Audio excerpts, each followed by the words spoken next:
Well, it's me, Ig CT. I want to talk today about Albert Gonzales, Attorney General, United States of America.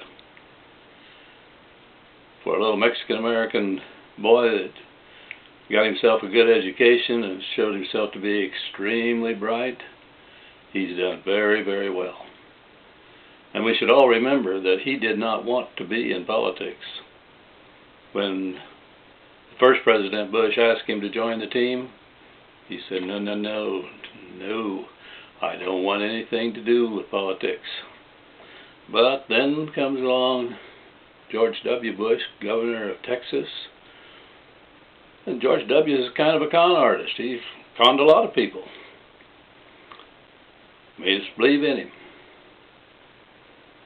I won't say that I ever did, but as an American public, he really came across as the man, particularly after 9/11.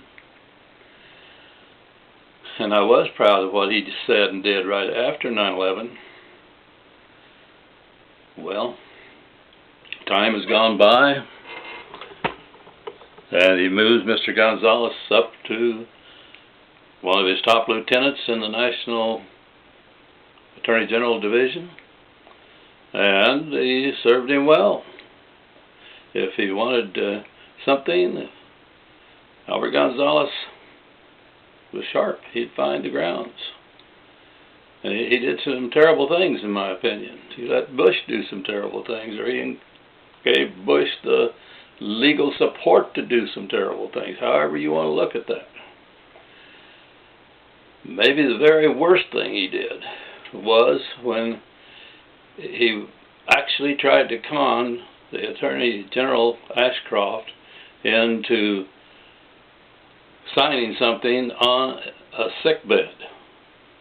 But that just shows you how far Mr. Gonzales would go in serving the president and giving the president what he wanted. Bush wanted that paper signed. He wanted Ashcroft to justify what he later got Gonzales to justify as Attorney General. And what were some of those things that were so bad? Well, number one, we don't have to follow the Geneva Convention. How sad. At the time, I thought, how wrong that we would do that. Then, in the war we declared against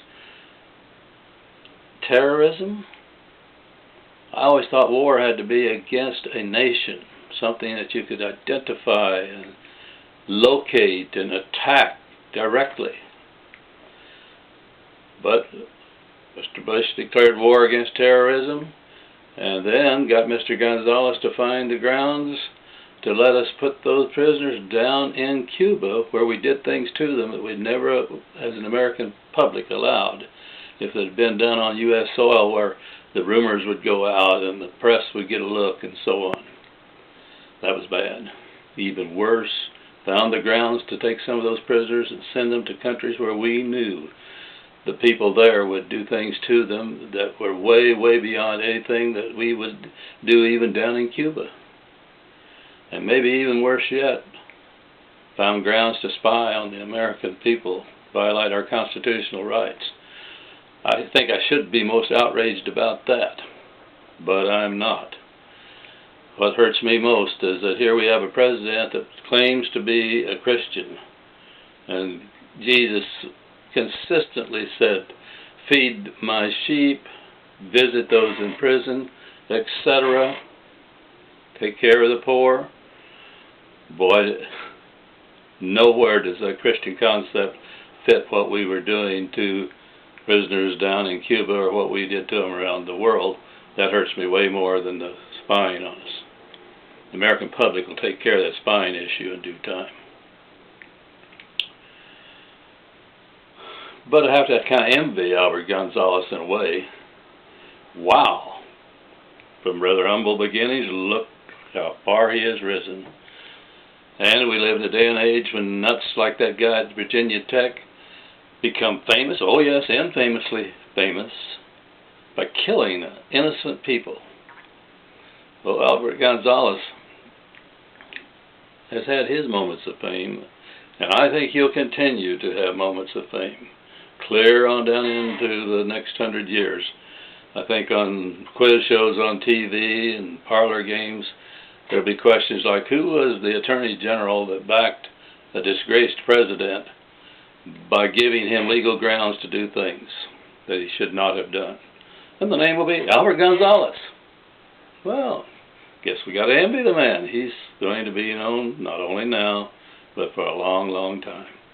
Personally, I hope he survives this in some form to go on and have a brilliant career, because he really is a fine man. He just gave his loyalty to the wrong